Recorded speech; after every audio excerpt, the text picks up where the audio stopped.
Hello everyone, welcome back again to this particular class of monetary economics. So guys, हमने monetary economics पढ़ना शुरू किया था जिसमें हमने चैप्टर नंबर 1 जिसका नाम है मनी, यूनिट नंबर 1 मनी का यूनिट हम लोग कर रहे थे, जिसके अंदर हमने कल के क्लास में और परसों के क्लास में आपके साथ बहुत सारी चर्चा की, जिसमें हमने पढ़ा कि बार्टर सिस्टम क्या है। उसके बाद हमने बार्टर सिस्टम की डेफिनेशन देखे, उसके बाद हमने देखी डिफ़िकल्टीज, राइट। डिफ़िकल्टीज क्या आती है बार्टर सिस्टम में और बार्टर सिस्टम क्यों फ्लरिश हुआ था, ये सारी बातें हमने पिछले क्लास में बहुत अच्छे से कर ली थी। सो गाइज, आज इस चैप्टर को आगे बढ़ाना है और नियर अबाउट आज इस चैप्टर को ख़त्म ही करना है, ठीक है। पॉसिबिलिटी हुई तो आज इस क्लास को आज ख़त्म करेंगे, अदरवाइज एक और वीडियो इस क्लास पे बन सकती है, ठीक है। चलिए तो स्टार्ट करते हैं बेटा, बिना देरी किए। आइए, जो हमने पढ़ा था, हमने ऑलरेडी ये सारी चीज़ें पढ़ ली थी। जैसे कि एक बार हम लोग फटाफट रिवीजन कर लेते कि हमने क्या क्या पढ़ा था। हमने स्टार्ट किया था unit number 1 money and money function, right. Unit number 1 हमने स्टार्ट किया था मनी एंड इट्स फंक्शंस, जिसमें हमने सबसे पहले बार्टर सिस्टम पढ़ लिया। बार्टर सिस्टम में हमने पढ़ा था कि इंट्रोडक्शन क्या है। बार्टर सिस्टम में हमने देखा था कि जब गुड्स और सर्विसेज के बदले में गुड्स और सर्विसेज एक्सचेंज की जाती है तो उसे हम क्या कहते हैं, बार्टर सिस्टम कहते हैं, राइट। उसके बाद हमने देखा था कि बार्टर सिस्टम क्यों आया, क्योंकि पास्ट ईयर्स में कुछ मीडियम ऑफ एक्सचेंज नहीं था, कोई एक्सचेंज गुड्स खरीदने का कोई जरिया नहीं था, इसलिए बार्टर सिस्टम को लाना पड़ा।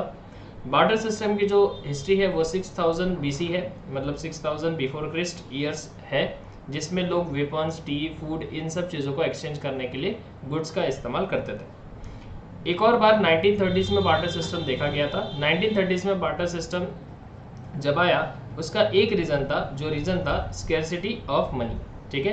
ये जो स्कैरसिटी ऑफ मनी थी, ये रीज़न था जिसके कारण बार्टर सिस्टम फिर से एग्जिस्ट हुआ था। इतने मात्रा में नहीं होता, लेकिन कुछ कुछ समय के लिए हुआ था।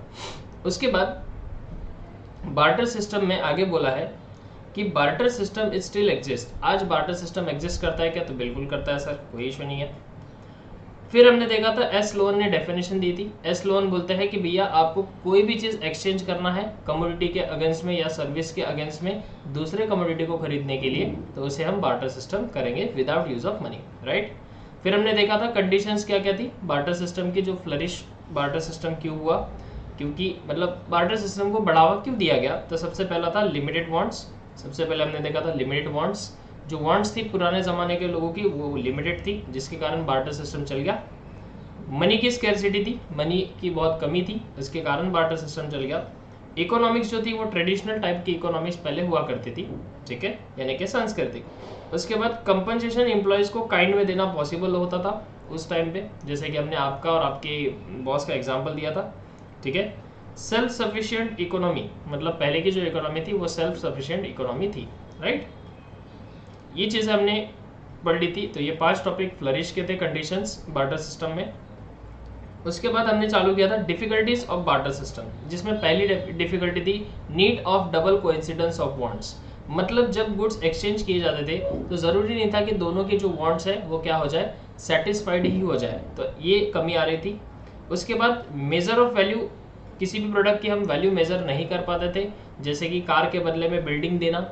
ये बहुत ज़्यादा है कि अगर कार देकर 5 लाख की कार दे रहे हो और 1 करोड़ की बिल्डिंग लेकर आ रहे हो, तो ये जो है ये मेजर ऑफ वैल्यू हुआ नहीं करता था बार्टर सिस्टम में, ठीक है। उसके बाद लैक ऑफ सब डिवीजन, मतलब गुड्स को हम डिवाइड नहीं कर पाते थे, ठीक है। Problem of store value, goods को स्टोर करने के लिए प्रॉब्लम आती थी बहुत ज़्यादा। स्टैंडर्ड डेफर पेमेंट्स, मतलब फ्यूचर में अगर किसी चीज़ के लिए हम पेमेंट करना चाहते हैं तो वो नहीं कर पाते थे, या फिर हम लोग अगर सेविंग करना चाहते हैं तो हम सेविंग भी नहीं कर सकते थे। उसके बाद इकोनॉमिक्स मेजरमेंट, जैसे कि जीडीपी हो गया, पर कैपिटा इनकम हो गया, ये चीज़ें हम कैलकुलेट नहीं कर पाते थे। कल मैंने आपको पर कैपिटा इनकम यहाँ पर दिखाया था, ठीक है। उसके बाद टैक्स कलेक्शन, ऑब्वियसली बात है कि मनी नहीं था तो टैक्स कलेक्ट कैसे हो पाता, बराबर है। उसके बाद डिफिकल्टीज इन ट्रांसफर वैल्यूज़ को ट्रांसफ़र करने में, यानी कि एसेट्स को ट्रांसफ़र करना है, आपको एसेट्स अपनी बेचनी है तो इसको ट्रांसफ़र करने के लिए भी डिफ़िकल्टीज आती थी। और अगर कोई व्यक्ति कोई स्पेशल वर्क करता है तो उसको उसके बदले में कोई भी इंसेंटिव्स मिलता नहीं था, ठीक है जी। ये 10 डिफ़िकल्टीज थी बार्टर सिस्टम की। तो पेपर में आने वाला क्वेश्चन मैं लिख कर दे रहा हूँ आपको। मैं 100% श्योर नहीं हूँ कि आएगा ही, लेकिन हमने जो बार्टर सिस्टम पढ़ा उस पर से जो पेपर में पूछा जा सकता है वो क्वेश्चन मैं यहाँ पर लिख के दे रहा हूँ आपको। बार्टर सिस्टम में ये बनता है question, what is barter system and what are the difficulties of barter system। ये अगर क्वेश्चन आया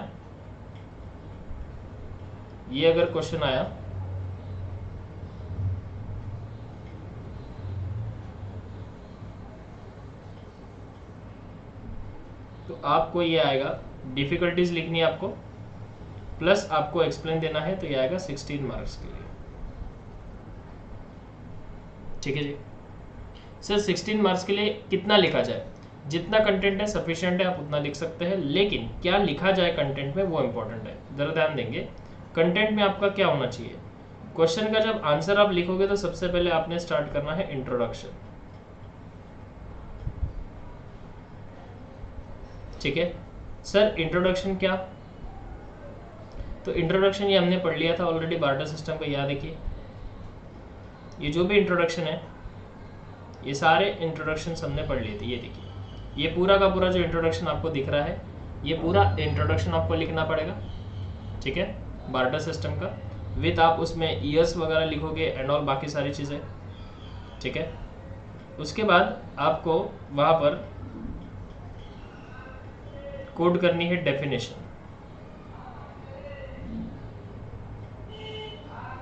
डेफिनेशन भी आनी चाहिए। डेफिनेशन आपको पता है, डेफिनेशन में ऑथर का नाम चाहिए, और डेफिनेशन मैं बता रहा हूँ कि एज इट इज़ लिखनी पड़ती है। ठीक है, उसके बाद आप एक्सप्लेन कर सकते हैं 10 डिफिकल्टीज। ठीक है जी, तो देखिए अगर मैं मार्क्स के हिसाब से बताऊं, ये क्वेश्चन 16 मार्क्स के लिए क्यों पॉसिबल है। तो देखिए, इंट्रोडक्शन आपको और डेफिनेशन ये पूछेगा 2 मार्क्स के लिए। इंट्रोडक्शन के ऊपर आपके होता है 4 मार्क्स, और 10 मार्क्स आपको मिलेंगे 10 प्रकार की डिफिकल्टीज लिखने के लिए। सिंपल है जनाब, 10 डिफिकल्टी लिखो, 10 मार्क्स लेके आ जाओ। ठीक है, उसके बाद डेफिनेशन लिखिए, 2 मार्क्स लेके आइए। उसके बाद इंट्रोडक्शन लिखिए, 4 मार्क्स लेके आइए। ठीक है, तो ये टोटल बनते हैं आपके 16 मार्क्स। अब इसी में से आपको 8-8 मार्क्स के लिए भी पेपर में क्वेश्चन आ सकता है। वो कैसे? जैसे कि सिर्फ आपको डिफिकल्टीज ऑफ बार्टर सिस्टम पूछ लिया, तो it is sufficient for the 8 marks. ठीक है, ओके। तो इस प्रकार से हमने एक क्वेश्चन जो एग्जाम में आ सकता है, आएगा ही ऐसा कंफर्मेशन नहीं है, मैंने आपको पहले ही बताया। यूनिवर्सिटी है, आपकी कोई भी एग्जाम हो, हम जो आएगा वो करके नहीं जाएंगे, हम सब कुछ करके जाएंगे। तो हमको जो भी आएगा वो लिखते आना चाहिए। ठीक है, क्या क्या आता है पेपर में, ये करके जाने से अच्छा आप जितना मैंने पढ़ाया उतना करके जाइए, तो आपको पेपर में कोई भी दिक्कत नहीं आएगी कि ये आता है कि नहीं आता है, या ये लिखूँ या नहीं लिखूँ, या ये लर्न नहीं हुआ है वो लर्न नहीं हुआ। ठीक है, क्या समझ में आया? नहीं तो होता ऐसे है कि हम लर्न कुछ और करके जाते हैं, पेपर में आता कुछ है, और फिर सारे बच्चे बोलते हैं यार जो पढ़ के जाता हो ना वो आता ही नहीं है। जो पढ़ के जाता हो वो आता क्यों नहीं है पता है क्या? आपने कभी सोचा इसके बारे में कि जो काम का होता है ना वो आप कभी पढ़ के नहीं जाते, क्योंकि जो काम की चीज़ें होती है उसके आंसर्स बहुत बड़े बड़े होते हैं, वो कंसेप्चुअल होते हैं, वो आपको समझ में नहीं आते। जो इजी लगता है आप वो पढ़ के जाते हो, और फिर रोते हो कि जो पढ़ा था वो आया ही नहीं था। बेटा जो पढ़ा था वो इम्पोर्टेंट था ही नहीं, तो कैसे आएगा? जो इम्पोर्टेंट था, जो तुमको टफ लग रहा था, वही तो इम्पोर्टेंट टॉपिक थे, वो तुमने पढ़ के नहीं गया और वही पेपर में आ गया। सिंपल है। तो कुछ इन गलतियों को आपकी सुधारो, आपका एक भी सब्जेक्ट बैक नहीं लगेगा, ये मेरी गारंटी। अगर आप कुछ गलतियों को सुधारते हो, जो मैं बताते चल रहा हूँ, आप उस गलतियों को सुधारिए। आप उस गलतियों को जैसे सुधारेंगे, आपका एक भी सब्जेक्ट किसी का भी बैक नहीं लगेगा। ठीक है, चलिए। खैर, ऐसे धीरे धीरे ऐसे बीच बीच में मैं कुछ बातें एग्ज़ाम से रिलेटेड आपको बताते चलूँगा। बस आपको ईमानदारी से स्टडी करनी है। ठीक है, चलिए स्टार्ट करते हैं। आज का हमारा टॉपिक है मनी एंड इट्स फंक्शन। ठीक है, मैं एक बार वापस दिखा दूं आपको कि हमारा बार्टर सिस्टम हो चुका है, एक टॉपिक हमारा खत्म हो चुका है। ये देखिए हमारा जो एक टॉपिक है ये खत्म हो चुका है, ये बार्टर सिस्टम खत्म हो चुका है। अब हम मूव कर रहे हैं सेकंड टॉपिक पे जिसका नाम है मनी एंड इट्स फंक्शन। ठीक है, मैंने बहुत अच्छे से नोट्स बनाई है, हैंड रिटन नोट्स है, आपको दिख रहे होंगे कि मैंने खुद से हाथ से लिखी हुई चीजें हैं। ठीक है, तो चलिए ध्यान दीजिए, money and its function topic second चालू हो रहा है। पैसा और उसके क्या फंक्शंस होते हैं, उसके क्या काम होते हैं। ठीक है क्या, तो सर ये तो सबको ही पता है सर। ठीक है बेटा, बहुत अच्छी बात है, अगर आपको चीजें पता है तो बहुत अच्छी बात है, ध्यान दीजिए। तो हमको पढ़ने हैं इसमें मनी और उसके फंक्शंस क्या क्या होते हैं। ठीक है, तो सबसे पहले आइए मनी यानी क्या, उसका इंट्रोडक्शन पढ़ लेते। तो बोला है यहाँ पर the term money is derived from the Latin word Moneta. Latin word Moneta से आया हुआ टर्म है मनी। ठीक है क्या, ये बात आपको याद रखनी पड़ेगी। एग्जाम में अगर क्वेश्चन आता है तो ये लाइन कोड करना बहुत जरूरी है कि भैया लैटिन वर्ड मोनेटा से आया हुआ है मनी। मनी जो आया हुआ है वो लैटिन वर्ड मोनेटा से आया हुआ है। ठीक है, okay. Different economist have defined money in the different ways. ठीक है, अलग अलग इकोनॉमिक्स ने अलग अलग तरीके से मनी को एक्सप्लेन किया हुआ है। Okay, don't worry. Money is a medium of exchange, बहुत बढ़िया और बहुत इंपॉर्टेंट लाइन। ये आप जब भी मनी के बारे में लिखोगे तो ये आपको जरूर लिखनी है line. Money is a medium of exchange मतलब कोई चीज अगर हमको एक्सचेंज करनी है, जैसे कि अगर आपको कोई चीज मार्केट पर जाके खरीदना है, दुकानदार से वो चीज आपको लेनी है, दुकानदार वो आपको चीज देगा, आपको उसके बदले में क्या देना पड़ेगा, पैसा देना पड़ेगा। तो ये एक जरिया है, अगर आपको अगले वाली पार्टी से कुछ एक्सचेंज करवाना है तो आपको पैसा देना पड़ेगा। राइट, बात समझ में आई? जी सर। जैसे कि gold, silver, copper, paper currency, bill of exchange, ये मीडियम ऑफ एक्सचेंजेस है। ठीक है, ये मीडियम ऑफ एक्सचेंजेस है सारे के सारे। गोल्ड है, सिल्वर है, कॉपर है, पेपर करेंसी है, बिल ऑफ एक्सचेंज है, ये सारी की सारी जो करेंसीज है ये क्या है बेटा, ये मीडियम ऑफ एक्सचेंज है। जैसे कि अगर मैं बात करूं कि आप अगर मान लो आपको कुछ ज़रूरत पड़ गई फैमिली में, ऐसा होना, लेकिन अगर फैमिली में कुछ ज़रूरत आपको पड़ाई, ठीक है, तो मम्मी के पास गोल्ड होता है, ज्वेलरी होती है, अगर हम बैंक में जाके उसको मॉर्गेज करते हैं तो क्या बैंक उसके बदले में आपको पेमेंट देगा? बिल्कुल देगा सर। तो देखिए उसने बोला था कि gold is a medium of exchange, बिल्कुल है, उसके बदले में आपको कुछ मिलता है। यही आपके पास अगर सिल्वर की कोई चीज़ें हैं तो उसको देकर भी आपको कुछ मिल सकता है। कॉपर की चीज़ें हैं तो ये पुराने ज़माने में चलती थी, आजकल जो रिसेंटली चलती है वो पेपर करेंसी चलती है। ठीक है क्या, ये बिल ऑफ एक्सचेंज भी बहुत पुराना आइटम हो गया, ये एक्चुअली निगोशिएबल इंस्ट्रूमेंट एक्ट 1881 के तहत आया था। ठीक है, समझ में आई बात? ओके सर, चलिए आगे बढ़ते हैं। 1881 है आई थिंक सो, या 1882 है, एक बार कंफर्म कर लेना, दोनों में से एक कुछ है। ठीक है, ओके, चलिए स्टार्ट करते हैं। तो सर पैसा क्या है? सर पैसा क्या है? तो it is a money is a word derived from the Latin word Moneta. Latin लोगों ने और ग्रीक लोगों ने दो ही काम किए हुए, ठीक, एक ही काम किए हुए, शब्द बनाने के, और बस ग्रीक और लैटिन लोगों ने सिर्फ शब्द ही बनाने के काम किए, और कुछ बनाया कि नहीं बनाया आई डोंट नो, बट शब्द ही बनाए गए हैं उनके द्वारा ज़्यादा। समझ में आएगा? तो आप देखिए हर एक वर्ड जैसे हम पढ़ते हैं तो वो समझ में आता है कि हमको कहाँ से आया हुआ है, लैटिन वर्ड से या फिर ग्रीक वर्ड से। ओके ठीक है, बेचारों ने वर्ड्स बनाए हैं, हमारे सिलेबस में दिए हैं, तो आपको पढ़ना है। ठीक है, तो सबसे पहली बात, तो जो मनी आया हुआ है लैटिन वर्ड मोनेटा से आया हुआ है। डिफरेंट इकोनॉमिस्ट ने अपने अपने तरीके से मनी को एक्सप्लेन किया हुआ है। ठीक है, उसके बाद थर्ड पॉइंट इसमें आता है कि money is a medium of exchange. अगर आपको कोई चीज़ एक्सचेंज करनी है तो उसका एक जरिया है जिसका नाम है मनी। और मनी जैसे कि गोल्ड हो गया, सिल्वर हो गया, कॉपर हो गया, पेपर करेंसी हो गया, बिल ऑफ एक्सचेंज हो गया, एंड एक्सेट्रास। ठीक है क्या, ये सारी चीज़ें मनी में इंक्लूड होती हैं। आपको बात समझ में आई? जी सर, बिल्कुल समझ में आई सर। आइए आगे बढ़ते हैं। डेफिनेशन ऑफ मनी क्या बोलता है, जरा ध्यान देंगे। According to the sir Robertson, ये जो है ये सर रॉबर्टसन है, आपको यहाँ पर दिख रहे हैं। सर रॉबर्टसन ने मनी की बहुत अच्छी डेफिनेशन दी है, जरा ध्यान दीजिए। Money is anything, anything, money is anything, कुछ भी, which is widely accepted in the payment for the goods और in discharge of the other kinds of the business obligations. पहले थोड़ा थोड़ा धीरे धीरे हौले हौले समझते। पहले तो सिर्फ यही तक समझते कि सर मनी इज एनीथिंग, पैसा कुछ भी है, मतलब किसी भी चीज को आप मनी बोल सकते हो, किसी भी चीज को आप पैसा बोल सकते हो।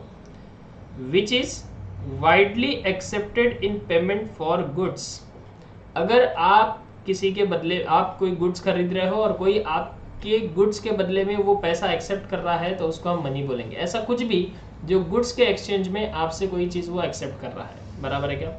जैसे कि फॉर एग्जाम्पल ले लेते हैं।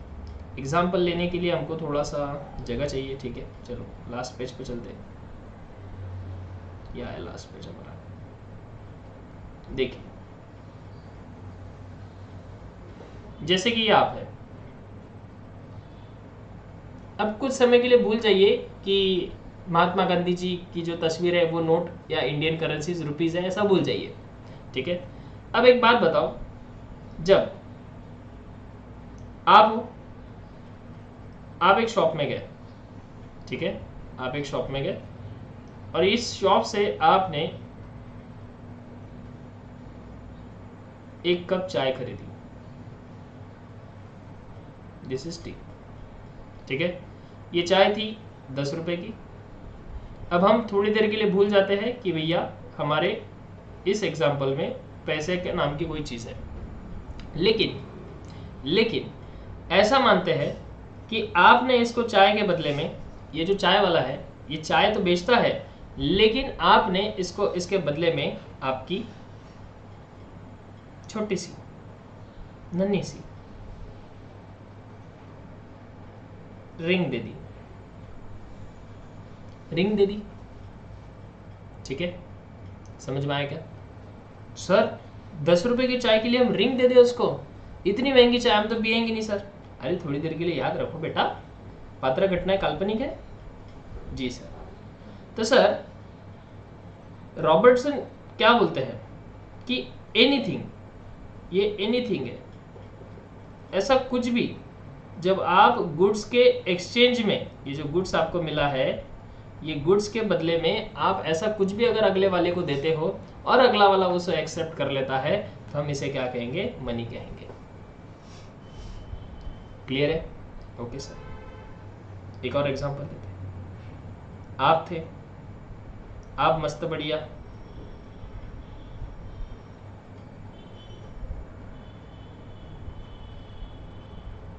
फ्लाइट है, ठीक है, आप फ्लाइट में जा रहे थे, भूल गए कि आपको लंदन में जॉब लगी थी, आप फ्लाइट में लंदन में जा रहे थे।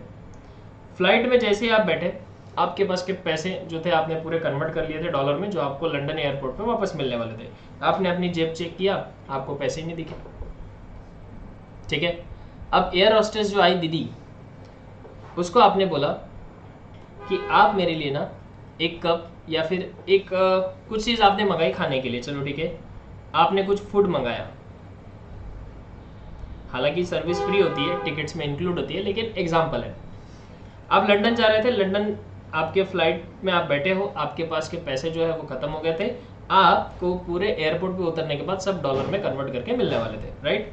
लेकिन आपको फूड भूख लगी, लेकिन आपको फूड लेना था, आपके पास पैसे नहीं है, तो आपने एयर होस्टेस को बुलाया।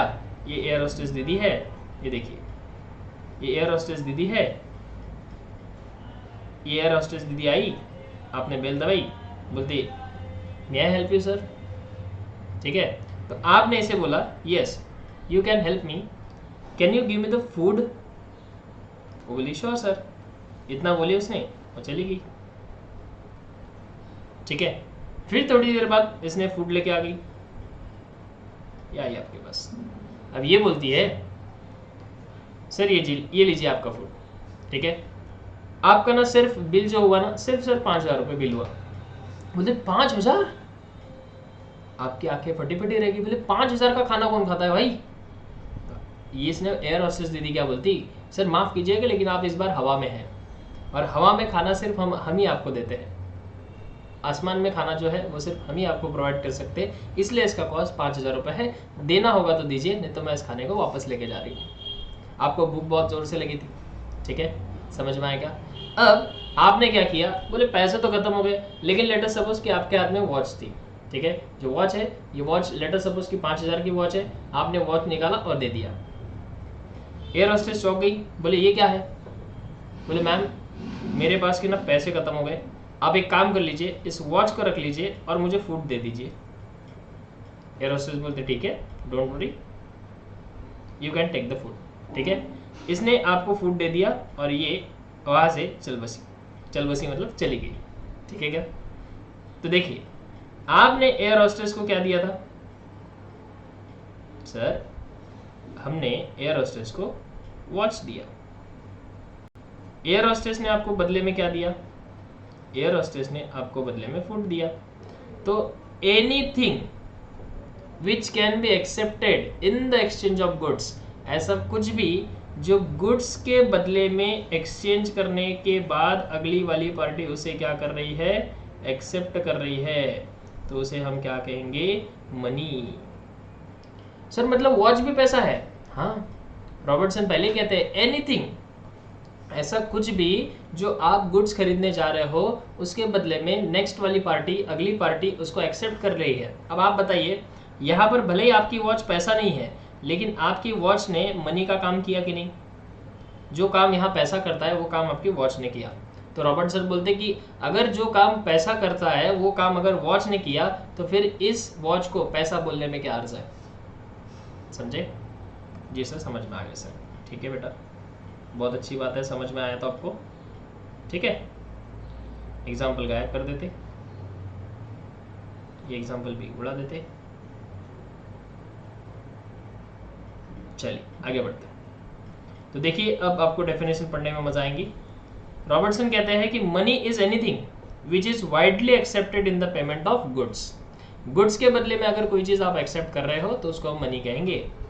और आगे दिया है इन discharge of other kinds of the business obligations, मतलब क्या, अगर बिजनेस के कोई ऑब्लिगेशंस है उसको भी आप डिस्चार्ज कर रहे हो बाकी कोई वस्तु वगैरह देकर या कोई चीज देकर, तो उसको भी हम क्या कहेंगे, मनी कहेंगे। बिजनेस के ऑब्लिगेशंस मतलब जैसे कि मान लो कि हम क्लासेस चलाते हैं, ठीक है, अब क्लासेस में ऐसा कुछ लाइबिलिटी आ गई अचानक से, तो हमने क्या सोचा, एक काम करिए, हमारे पास पैसे तो नहीं है, ये लैपटॉप उठा के लेके जाइए, ठीक है।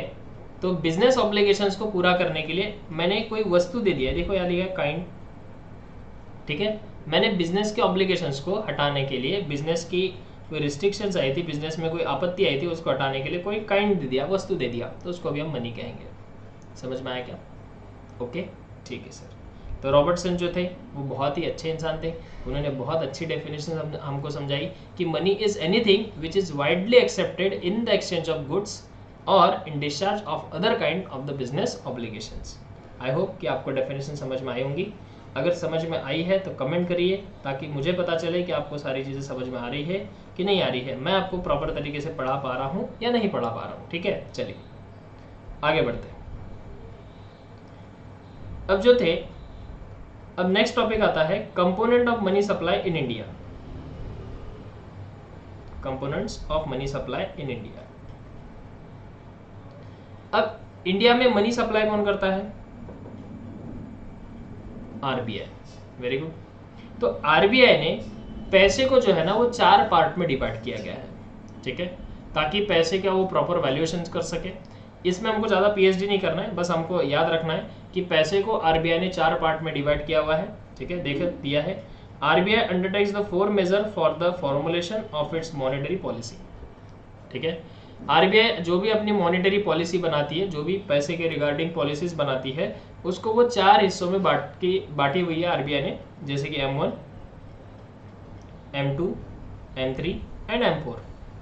ये 4 चीज़ें आपको ध्यान में नहीं रखना है, ऐसा जनरल नॉलेज के लिए इसको समझ के रखिए। हालांकि सीए वगैरह लेवल पे जब मैं पढ़ाता हूँ तो उस टाइम पे ये चीज़ें को डिटेल में समझाना पड़ता है, ठीक है। अब मैंने बहुत शॉर्टकट तरीके से यहाँ पर लिखा है, अगर आपको पेपर में इसके ऊपर क्वेश्चन आएगा तो नहीं, लेकिन अगर आया भी तो आप इस चार्ट को वर्डिंग फॉर्म में लिख सकते हैं, ठीक है। चलिए, तो आरबीआई ने 4 तरीके से जो है वो मनीज को डिवाइड किया हुआ है। तो सबसे पहला आता है M1।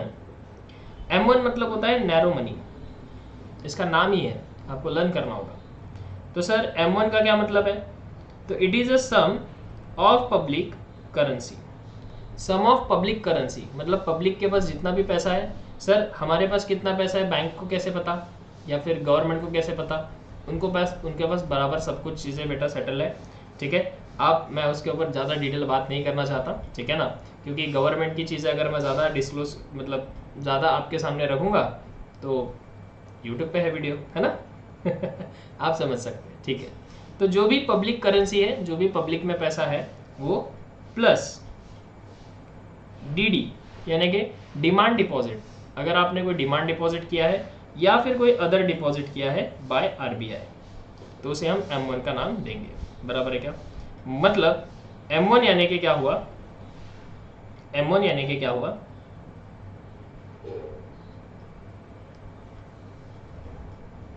सबसे पहले तो कैश आना चाहिए, that is public deposit, plus DD और प्लस ओडी मतलब अदर डिपॉजिट। अगर इन तीन चीज़ों का मैं सम करूं, इन तीन चीज़ों का टोटल करूं, तो जो यहाँ पैसा आएगा उसे हम बोलेंगे M1। उसे आरबीआई M1 की कैटेगरी में रखता है। समझ में आया? बस आपको इतना ही समझना है कि M1 मतलब क्या, कि cash plus DDs plus other deposits, इन तीनों का सम करके जो टोटल अमाउंट आता है, उस टोटल अमाउंट को आरबीआई M1 का नाम देती है। मतलब वो M1 कैटेगरी में आते हैं। बात समझ में आई? जी सर। उसके बाद M2 यानी क्या होता है? तो देखो यहाँ पे दिया, it is a extension of M1। It is a extension of M1 मतलब देखो M1 तो आएगा ही, अगर ये पूरे के पूरे M1 में, ये पूरे के पूरे M1 में मैं अगर ये मिला दूं क्या, पोस्ट ऑफिस सेविंग डिपॉजिट, तो वो M2 बन जाएगा। मतलब सर आप ये कहना चाहते हो, मैं इसको थोड़ा सा बड़ा कर लेता हूँ ताकि आपको बहुत अच्छे से समझ में आए। काम करते, लास्ट पेज पे चलते हैं। आइए, मतलब सर आप ये कहना चाहते हैं कि M1 मतलब होता है कैश मतलब public deposit plus demand deposit plus other deposits. हाँ बेटा, बिल्कुल यही होता है M1 मतलब।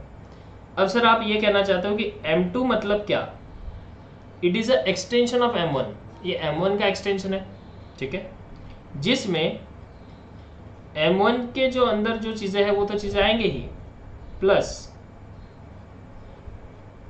पोस्ट ऑफिस में जितने भी सेविंग डिपॉजिट्स है, मतलब बहुत सारे लोग जो होते हैं वो पोस्ट ऑफिस में सेविंग अकाउंट ओपन करते हैं। इंडियन पोस्ट में आपने सुना होगा, इंडियन पोस्ट ऑफिस में जो सेविंग डिपॉजिट्स रखते हैं वो अमाउंट को भी ऐड कर दो।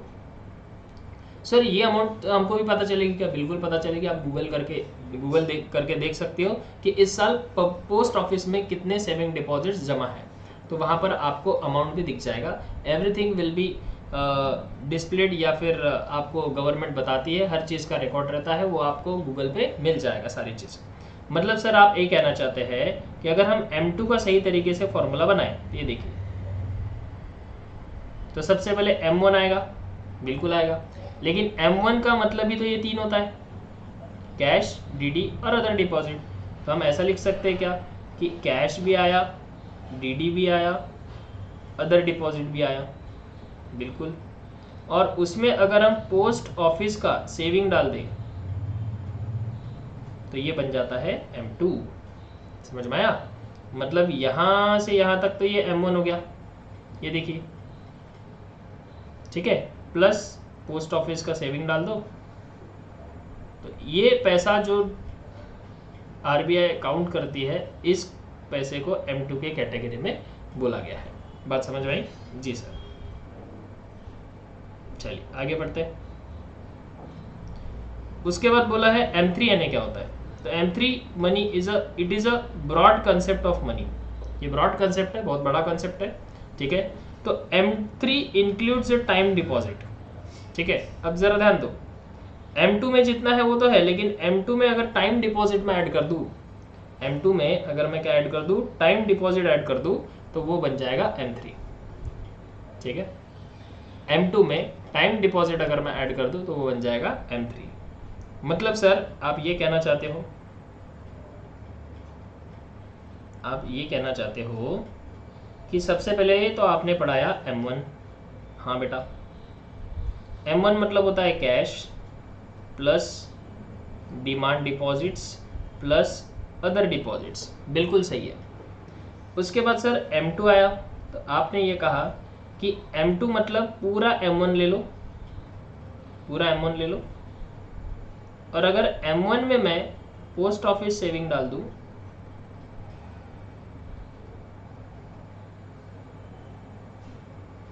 तो वो बन जाएगा M2, बिल्कुल सही है। अब ये जो M2 है पूरा का पूरा, इस पूरे के पूरे M2 को उठाओ, और अगर इसमें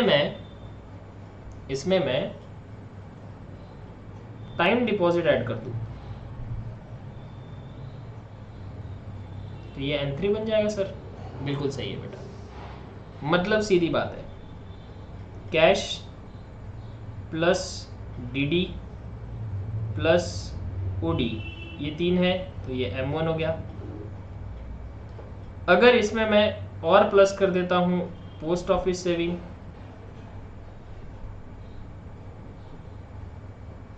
डिपॉजिट, हाँ याद रखना, पोस्ट ऑफिस सेविंग डिपॉजिट अगर दे दूं, इसमें ऐड कर दूं, तो यहां से यहां तक जो बना वो बना M2। अगर इन सब में मैं और मिला दूं time deposit,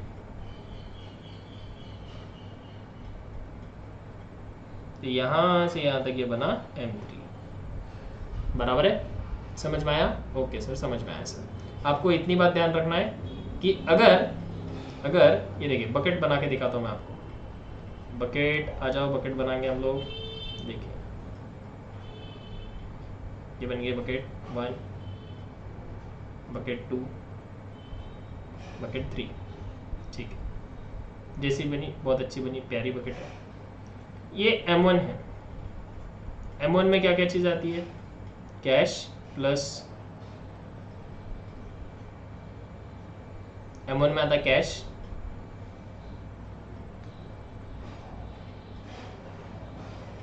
plus DD plus OD, और इस M1 की बकेट में अगर आप मिला दो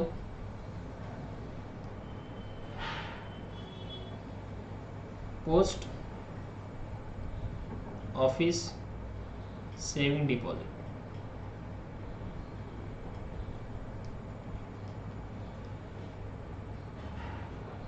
तो ये क्या बन जाएगा? ये M2 बन जाएगा। इस M2 में अगर आप मिला दो टाइम डिपॉजिट, तो ये क्या बन जाएगा? M3 बन जाएगा। इस कैटेगरी के पैसे को RBI ने M3 नाम दिया। अब समझ में आई बात? बिल्कुल सर। चलिए आगे बढ़ते हैं।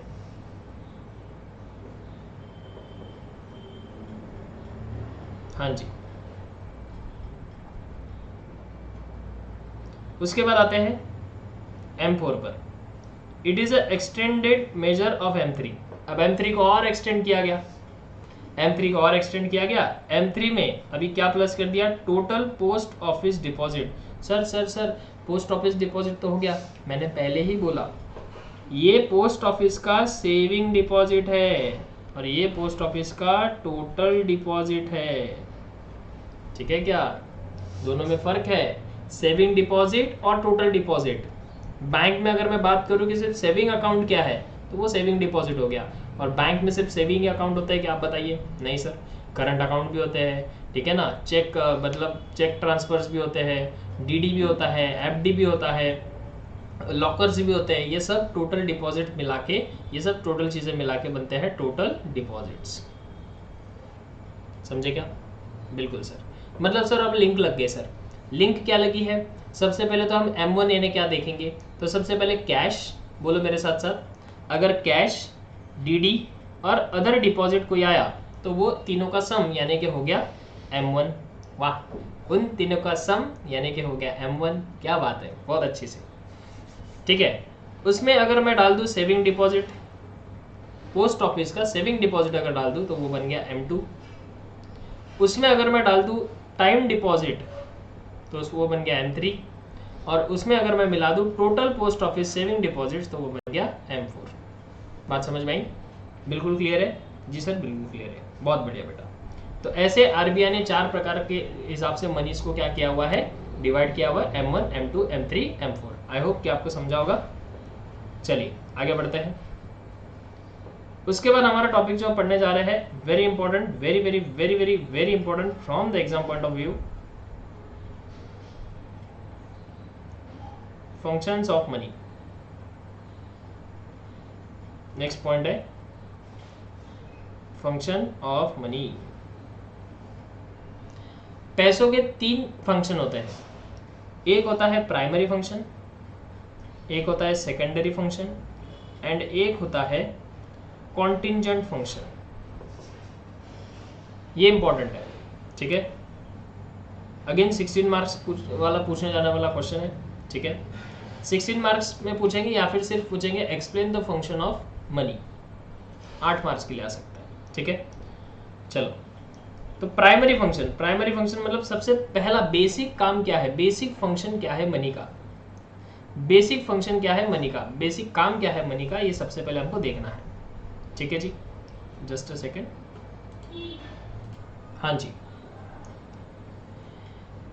तो सबसे बेसिक फंक्शन क्या है मनी का, तो सबसे बेसिक फंक्शन है medium of exchange. Medium of exchange मतलब क्या होता है, मीडियम ऑफ एक्सचेंज मतलब देखिए क्या होता है। तो the most important function of money is to serve as a medium of exchange. सबसे इंपॉर्टेंट फंक्शन मनी का काम यही है, मीडियम ऑफ एक्सचेंज है ये। सर मीडियम ऑफ एक्सचेंज मतलब क्या, मीडियम ऑफ एक्सचेंज मतलब ये एक जरिया है। ये क्या है, जरिया है। सर किस चीज का जरिया है, गुड्स को अगर आपको एक्सचेंज करना है, कोई चीज को परचेज करना है, तो it is a medium of exchange. Medium of exchange मतलब कोई गुड्स को एक्सचेंज करने का एक तरीका, एक जरिया, एक रास्ता, यानी कि पैसा। Any commodity can be purchase और सोल्ड फॉर मनी, ठीक है। कोई भी कमोडिटी हो, कोई भी वस्तु हो, आप उसको खरीद सकते हैं या बेच सकते हैं, किसके लिए, पैसों के लिए, और वैसे चलता भी है, ठीक है। नेक्स्ट पॉइंट है standard major of value. Standard major of value, कल हमने देखा था बार्टर सिस्टम में एक डिफिकल्टी आई थी मेजर ऑफ वैल्यू, यानी कि जो मेजरमेंट था बार्टर सिस्टम में पॉसिबल नहीं था, लेकिन आज मनी है तो सब पॉसिबल है, ठीक है। मनी है तो हनी है ना, मनी है तो सब चीज पॉसिबल है, बिकॉज मनी को हम मेजर कर सकते हैं, मनी की कुछ मेजर वैल्यू है, बराबर है क्या। जैसे कि मैं आप लोगों को एक दिखाना चाहता हूँ चीज, ये देखिए, ये चीजें यहाँ पे दी है, ये देखो, ये दिख रहा है सबको, दिख रहा है सबको, ये जो चीजें दिख रही है आपको, ये यहाँ पर दिख रहा है 500 रुपीज, ठीक है। यहाँ पर लिखा है 100 रुपीज, यहाँ पर लिखा है, ये यहाँ पर भी 100 रुपीज लिखा है, ये 200 रुपीज का नोट है, बराबर है कि नहीं। तो आप सबको पता है कि पैसा है तो उसकी कोई ना कोई मेजर वैल्यू है, उसको हम काउंट कर सकते हैं, उसको हम गिन सकते हैं, बराबर है क्या। लेकिन बार्टर सिस्टम में ऐसा कोई चीज नहीं था जिससे हम चीजों को मेजर कर सकते थे, बराबर है। तो ये सेकंड फंक्शन है मनी का, standard major of value. Money को कोई तो भी स्टैंडर्ड मेजर ऑफ वैल्यू है। जैसे आप एक बात बताइए, अगर आप वॉक कर रहे हैं, यानी कि डिस्टेंस आपको काउंट करना है, तो आप किस यूनिट में काउंट करेंगे, तो किलोमीटर्स में।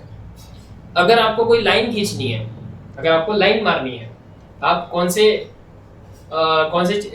यूनिट्स में उसको मेजर करोगे, तो सेंटीमीटर में, बराबर है क्या, क्लियर है। वैसे ही अगर मनी को मेजर करना है तो यूनिट क्या आता है, मनी को अगर मेजर करना है तो क्या यूनिट आता है, तो मनी को अगर मेजर करना है तो यूनिट आता है प्राइस, ठीक है क्या। मनी को हम किस में मेजर करते हैं, प्राइस में। तो देखो यहाँ बोला है price is the value of a commodity और services express in terms of money. पैसों के टर्म्स में जो सर्विसेज और गुड्स की वैल्यू बताई जाती है उसको हम प्राइस कहते हैं। तो याद रखना, जैसे वॉकिंग करने का आपका जो यूनिट है, आपको डिस्टेंस काउंट करना है तो किलोमीटर है, स्पीड काउंट करना है तो आपको किलोमीटर पर आवर है। समझ में आया क्या? तो वैसे ही मनी को अगर काउंट करना है तो उसका स्टैंडर्ड मेजर ऑफ वैल्यू यानी कि यूनिट क्या है? Price, right. आगे बढ़ते हैं। आगे उसने बोला है money enables to compare the prices of the commodities। Money enables to compare the prices of the commodities, मतलब मनी है तो ये पॉसिबल है कि आप कमोडिटीज को देखते हुए उसकी प्राइसेस को कंपेयर कर सकते हैं। बिल्कुल कर सकते हैं सर। उसके बाद बोल रहा है different currencies are used to express the value of the commodity in the different countries. सही बात है, अलग अलग कंट्रीज में अलग अलग प्रकार की कमोडिटीज को मेजर किया जाता है, अलग अलग प्रकार से उनकी वैल्यूज है। जैसे कि इंडिया में जो है वो रुपी चलता है, डॉलर चलता है यूएसए में, ठीक है क्या? क्लियर है? दुबई वगैरह में दिरहम चलता है ना? तो हर एक कंट्री का अपने अपने हिसाब से वैल्यू बताने का एक करेंसी फिक्स है। बात समझ में आपको? जी सर। चलिए, तो सबसे पहले प्राइमरी फंक्शंस कौन से हैं? तो दो प्राइमरी फंक्शंस हैं, बेसिक दो फंक्शन है मनी के। पहला फंक्शन कौन सा है? तो दो बेसिक फंक्शन है मनी के। There are two primary functions.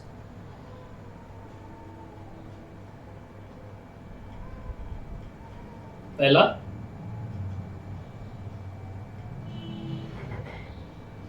जो फंक्शन है वो क्या है? It is a medium of exchange.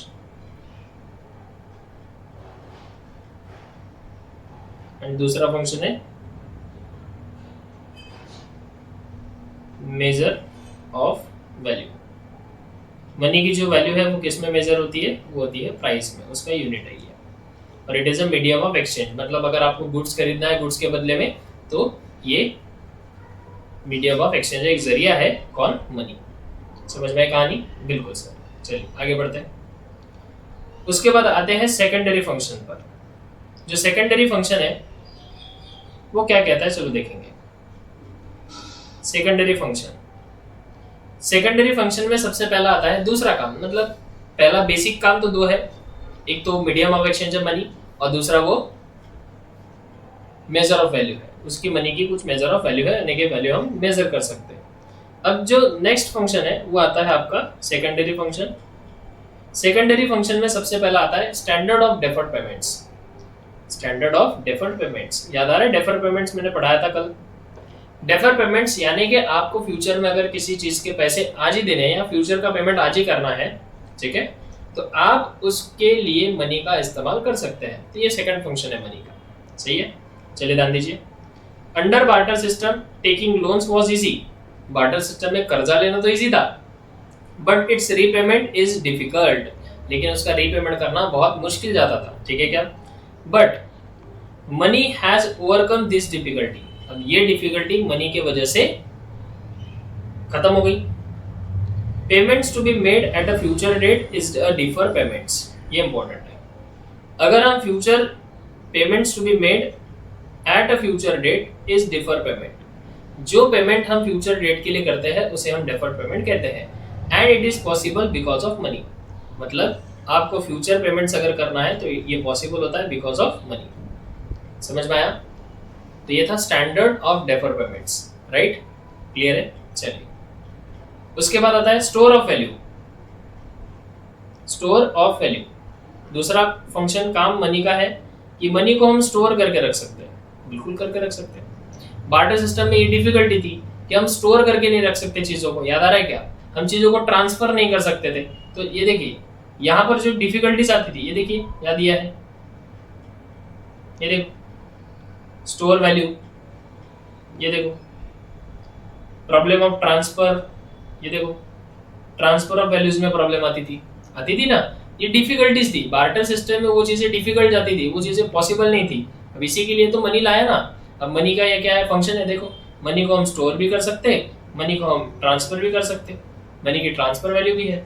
ठीक है, चलिए इसको पढ़ते हैं। दिया है money act as a store of value. Money not only satisfied the wants in the present but also make the provision for the satisfaction of wants in the future. बोलते हैं मनी को स्टोर करके रख सकते हैं। Money हमारे सिर्फ आज की ही वांट को पूरी नहीं करता, हालांकि अगर हमको कोई फ्यूचर में वांट है, किसी चीज की फ्यूचर में जरूरत है, तो उसके लिए प्रोविजन भी हम उसके लिए कर सकते हैं। प्रोविजन मतलब पैसा जमा भी करके रख सकते हैं बिकॉज ऑफ मनी। समझ में आया? Money is the link between present and future. ये सिंपल लैंग्वेज में बोला है कि मनी जो है वो लिंक है प्रेजेंट और फ्यूचर की। बात समझी? जी सर, ठीक है। Point number 3, transfer of value. Transfer of value, money क्या ट्रांसफर कर सकते हैं? बिल्कुल कर सकते हैं सर। तो देखो, money enables transfer of values from one person to another person and from one place to another place. Real assets like plant, building, machinery, etc. can be sold at a one place and purchased at a another place. ठीक है? जैसे कि मैं हूं, या फिर चलो मैं क्या, आप हो। मान लो आपका एक होम स्वीट होम है जहां अभी आप रहते हो, ये आपका होम। इसके अलावा आपकी ही सिटी में, सेम सिटी में एक और प्रॉपर्टी है, घर है, लैंड है, जो भी है, जमीन है, आप देख सकते हो, ऐसा कुछ नहीं। ये आपका घर है खुद का पहला, ये आपकी अनदर प्रॉपर्टी है। अब आपको क्या करना है, ये प्रॉपर्टी इस सिटी में आप सोच रहे हो कि ऑलरेडी ये घर तो है मेरे पास, लेकिन आप क्या सोच रहे हो कि मुझे ना ये प्रॉपर्टी को बेचकर मुझे ना किसी और जगह पर प्रॉपर्टी चाहिए, यानी कि ये प्रॉपर्टी यहाँ ना होते हुए मुझे किसी और सिटी में चाहिए। तो आप क्या कर सकते हो, आप हनुमान जी तो हो नहीं कि इस प्रॉपर्टी को उठाओगे हथेली पर और जिस सिटी में चाहिए उस सिटी में जाकर रख दोगे, ऐसा पॉसिबल नहीं है। तो देखिए, ऐसा होता है कि आप इस प्रॉपर्टी को कर सकते हैं सेल। आप सेल करोगे तो आपके पास क्या आया, पैसा। उस पैसे को लेकर जाकर, मनी को लेकर जाकर आप जिस सिटी में, लेट अस सपोज आपकी ड्रीम सिटी गोवा में जाके आपने एक पर्सनल अपना फार्म हाउस खरीद लिया, बराबर है क्या? तो ये पैसा आपने यहां पर दे दिया। तो देखो, आपने भले ही यहां की प्रॉपर्टी बेचकर यहां प्रॉपर्टी ले ली, प्रॉपर्टी ट्रांसफर हो गई, लेकिन वो because of money, because of पैसा, जिसको बोलते हैं ट्रांसफर ऑफ वैल्यूज। समझ में आया क्या? तो मनी की जो वैल्यू है वो ट्रांसफर वैल्यू है। जैसे आपको अगर एक प्रॉपर्टी बेचकर वो प्रॉपर्टी शिफ्ट करने है कहीं और, तो वो बिकॉज ऑफ मनी पॉसिबल होता है। ठीक है, यही पॉइंट उसने वहां पर बोला है, एक्सप्लेन किया गया। देखिए, money enables the transfer of values from one person to another and from one place to another place. Real assets like the plant, building, machinery, etc. can be sold at one place and purchased at another place. Assets है जैसे कि plant है, building है, machineries है, इसको हम एक जगह बेच सकते हैं और दूसरी जगह इसको खरीद भी सकते हैं। ठीक है, आइए, आई होप कि समझ में आएगा। तो हमने सेकेंडरी फंक्शन मनी के देखे, डेफर पेमेंट्स पॉसिबल है, स्टोर वैल्यू भी पॉसिबल है और ट्रांसफर वैल्यू भी पॉसिबल है। तो देखो, हमने जो है सेकेंडरी फंक्शन भी देख लिए,